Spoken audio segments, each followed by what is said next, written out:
So hey guys, let's see உங்களுக்கு யூனிவர்ஸோட சைட்ல இருந்து என்ன ஒரு மெசேஜ் வருது அப்படின்றத பார்க்கலாம். Okay, wow.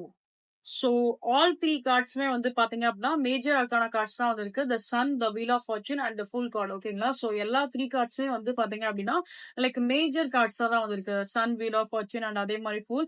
ஸோ இது எல்லாமே வந்து பாக்குறப்ப ஒரு மேஜர் சேஞ்சஸ் வந்து குறிக்கிற மாதிரி தான் இருக்கு. ஏதாவது பாஸ்ட்ல ஏதாவது ஒரு சில பிளாக்கேஜஸ் ஏதாவது இருக்கு அப்படின்னா அந்த பிளாக்கேஜஸ் வந்து உங்களுக்கு ரிமூவல் ஆகக்கூடிய வாய்ப்புகள் நிறைய இருக்கும். அண்ட் அதே மாதிரி லைக் ஏதாவது வந்து ஒரு பாசிட்டிவான ஒரு மேஜர் ஸ்விட்ச் ஆகக்கூடிய வாய்ப்புகள் இருக்கும். மேஜரா ஏதாவது சில விஷயங்கள் வந்து பெரிய அளவுக்கு வந்து ஏதாவது ஒரு சேஞ்சஸ் வந்து கொடுக்கும். சோ அது வந்து பாத்தீங்க அப்படின்னா லைக் ஒரு பாசிட்டிவான வேல தான் இருக்கு. பட் ஸ்டில் அது வந்து உங்களுக்கு லிட்டில் பிட் அது ரொம்ப புதுசா தெரிஞ்சாலும் நீங்க வந்து அந்த ப்ராசஸ நீங்க வந்து ட்ரஸ்ட் பண்ணுங்க. பிகாஸ் அது மூலியமா உங்களுக்கு வந்து பாத்தீங்க அப்படின்னா டெஃபினட்டா ஒரு நல்ல ஒரு இம்ப்ரூவ்மெண்ட்